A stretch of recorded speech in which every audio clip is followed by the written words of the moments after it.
he's a state trooper. State the trooper? Trooper. Okay. And he's bullet holes in the okay. And there's blood on the car. On the license plate, what does it say on the car that got shot? 1197 WST. Well, it's been a pretty eventful year since last September. As you all know, I was critically injured last September. Since then, there's been a lot of good going on. In March, I had what should have been my last surgery.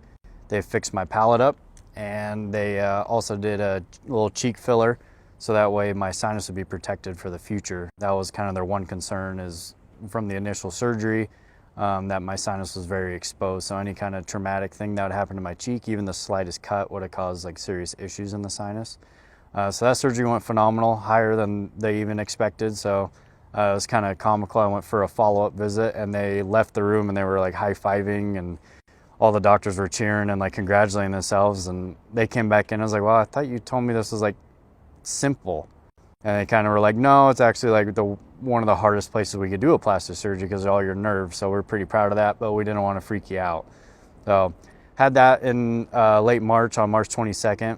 And like I said, that should be the last surgery I should have regarding to at least this incident. Around that, I had a lot of goals set in mind that people were asking me, as well as doctors and family and friends, like what I want to do to get better.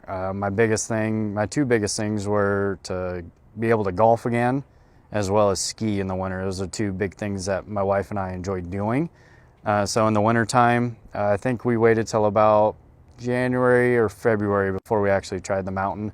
And we were able to do it. My hand with the new amputation was really cold, so I was battling that process, but overall it was kind of one of those check mark things like, hey, I can still do this.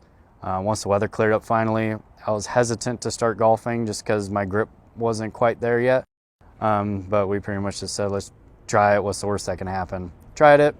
And since then I've been playing in a couple charity events, some tournaments and whatnot, just getting out with the people I normally golf with.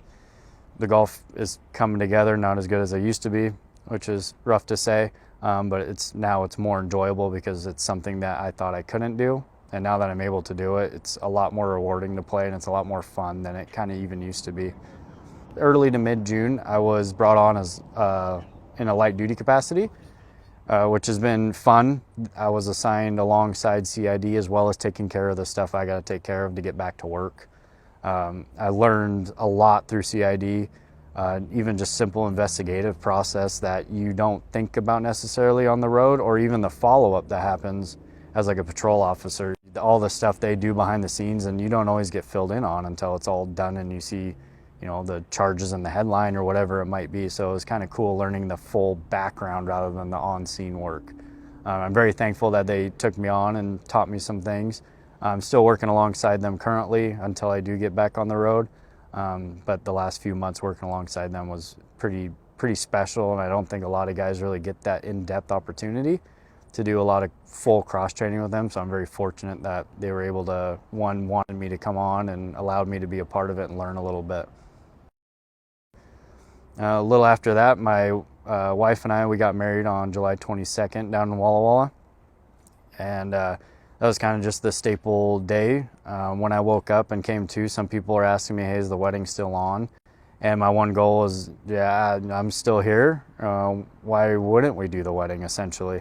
And I think it was early enough on where people didn't know where my recovery would be, surgeries and whatnot. So we were able to make that happen, and it was the greatest day of my life, just being there on many levels. We invited some people that were involved in my incident, a couple nurses and medical staff. So it was kind of other than just my wife and I's day, we took our own photo with all the medical personnel that took care of me that night. And it was kind of our own little moment that we had during the wedding day, kind of brought it full circle that, hey, we're okay now. Currently, my return date is still kind of up in the air. The National Guard called me and said I needed to come make up some time that I missed with all of this. So I'm doing that until the end of September. From then, I have a couple check mark items going back through CTW and a couple admin stuff that might pop up here and there. I'm hoping that I can return to full duty sometime early October, if not maybe the middle of October by the latest. my captain. He's been in full support and not necessarily forcing me, but he is encouraging me and providing me a lot of support and just overall confidence, building me up to allow me to feel confident getting back into the patrol car whenever that day comes.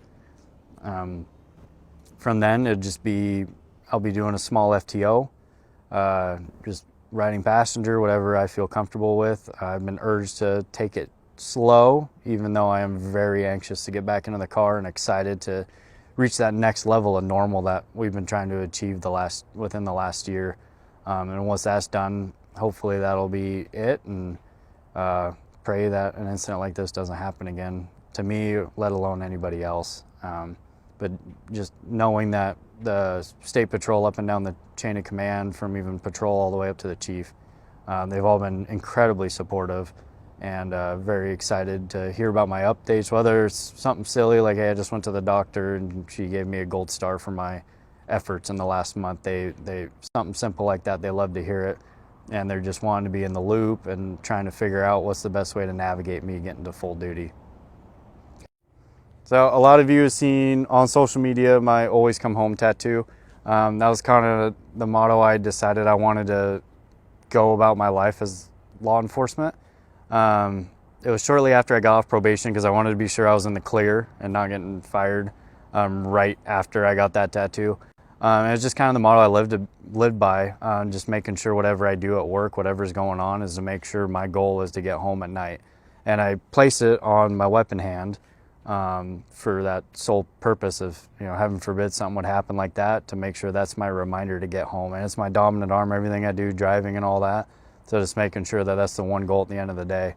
I did do an addition in the winter. I decided to make a I Come Home tattoo with the date kind of shadowed in the background.